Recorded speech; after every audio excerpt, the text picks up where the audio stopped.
প্রিয় খামারি বন্ধুরা, আসসালামু আলাইকুম। আজকে একটা প্রিয় জায়গায় প্রিয় মানুষের খামার দেখতে আসছি। আমার প্রিয় হচ্ছে সোহেল ভাই। একদম উনি কখনো গাফিলতি করেন না মুরগি পালনে। ভিতরটা দেখাবো একটু পরে। তবে কিছু কিছু ত্রুটি আছে। আজকে এই খামারটা কিভাবে কাস্টমাইজ করে ভালো একটা পজিশনে নিয়ে যাওয়া যায়, কোন কোন ভুলগুলো আছে, এগুলো সোহেল ভাইকে আমি ধরাই দেব এবং সাথে আপনাদের সাথে শেয়ার করব। তো আমরা তাহলে দেখি যে এখানে কি প্রবলেমটা আছে। রাখো, মুরগিগুলো আছে অনেক মোটামুটি ম্যানেজমেন্ট অনেক সুন্দর, কিন্তু এখন বর্তমানে সোহেল ভাই এই পর্দাটার কি কোনো দরকার আছে? না, এখন দরকার নাই। হ্যাঁ, এখন দরকার নাই। আপনার কিন্তু এক হচ্ছে পলিথিনটা আছে, আর দুই এদিক থেকে কিন্তু বায়ু চলাচল হচ্ছে না। তবে এই পর্দাটা দরকার তখনই হবে যখন বৃষ্টি হবে। হ্যাঁ, বৃষ্টি। তাহলে যখন বৃষ্টি থাকবে না, তখন আপনার মুরগির স্বার্থে এটা তুলতে হবে। তুলে দেন, তুলে দেন, এটা একদম উপরে রাখবেন, তুলে দেন।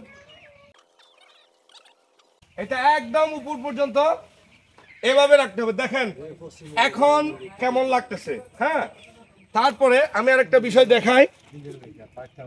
এভাবে কখনো পর্দাগুলো এভাবে রাখবেন না। তাহলে আমরা একটু ভিতরের দিকে যাই, ভিতর থেকে দেখাই আপনাদের। এই যে দেখেন, খামারটা কিন্তু আপনার ম্যানেজমেন্ট কিন্তু অসাধারণ জোস, আপনারা কেউ কিন্তু না করতে পারবেন না। তবে ভুলটা কোথায়? এই যে এদিক থেকে যে খোলা রাখছে পর্দা, উপরে কিন্তু একদম ভারী কাপড়, এই ভারী কাপড়টা দিয়ে উপরটা কিন্তু ব্লক করা আছে। তার মানে কি, গতকালকের একটা ভিডিওতে দেখাইছিলাম যে গ্যাসটা কিভাবে ঘুরে ঘুরে থাকে। সোহেল ভাই, আপনার বর্তমানে এই যে পর্দাটা, এটা কোনো কাজের না, আপনাকে ক্ষতি করতেছে। কারণ ওদিক থেকে বাতাস ঢুকতে পারতেছে না, তার মানে কি ভিতরে অ্যামোনিয়া গ্যাসটা জমা খেয়ে আছে। সো আপনারা বুঝেন, আপনাদের বুঝতে হবে ব্যাপারটা। উনি কিন্তু খামার ম্যানেজমেন্টে মানে পাত্র, পানির পাত্র, খাদ্য পাত্র, এই সব কিছুতে কিন্তু কোনোটাই গাফিলতি করেন নাই। তবে সামান্য টুকটাক কিছু কিন্তু প্রবলেম আছে। এইগুলো যদি উনি কারেকশন করতে পারে, ওনার জন্য অনেক ভালো হবে। সোহেল ভাই, ঠিক। আপনি আমার অনেক প্রিয় একজন খামারি। আপনি কিন্তু ম্যানেজমেন্টটা ভালোই রাখেন, কিন্তু পর্দা ম্যানেজমেন্টটা দুর্বল হয়ে গেছে। ঠিক আছে, আরেকটু ধরো। এখন এই প্রবলেমটা যে হয় প্রত্যেক খামারের, এদিকে আসেন, এইটা সমাধানের লক্ষ্যে আপনারা কি করবেন? আপনারা দুইটা কাজ করতে পারেন।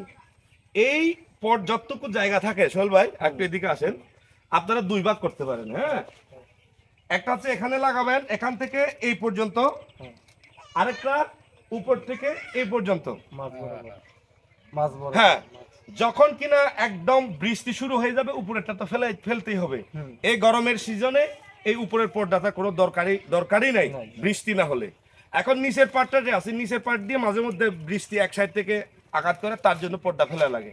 তবে কখনোই পলিথিন নয়। এই পলিথিনটা আপনারা এত প্রিয় আপনাদের খামারের পলিথিন, তবে এইটা আপনারা কাজে লাগাইতে পারেন নভেম্বর থেকে জানুয়ারি ফেব্রুয়ারি পর্যন্ত, এতটুকু, যাতে ওই সময় ঠান্ডার সময় পলিথিনটা আটকায় ঠান্ডাটা, কিন্তু উপরটা তো তখনও কাজে লাগতেছে। এটা একটা হয়ে গেল। আর দুই নাম্বার, আপনারা যে পর্দা লাগান উপর থেকে, এটা রাইট সিস্টেম না।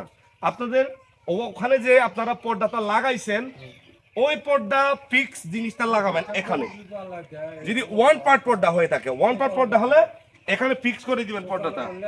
তারপরে ধরেন এটা যদি নিচে ফিক্স হয়ে যায়, এই উপরের পার্টে একটা দড়ি থাকবে, এই দড়িটা ওই দিকটা সেট করবেন, টানলে উপরে উঠবে, ছেড়ে দিলে নিচে নামবে।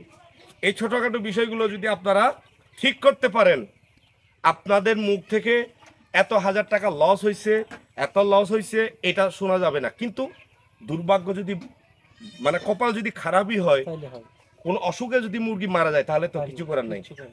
কিন্তু আপনার হাতেও কিছু ক্ষমতা রয়েছে, আপনার হাতে কিছু পার্ট রয়েছে, এগুলো যদি আপনারা ব্যবহার করতে পারেন, আপনারা খামারের জগতে অন্তত ৫,০০০ হলেও লাভ পাবেন, জিরো হবে না।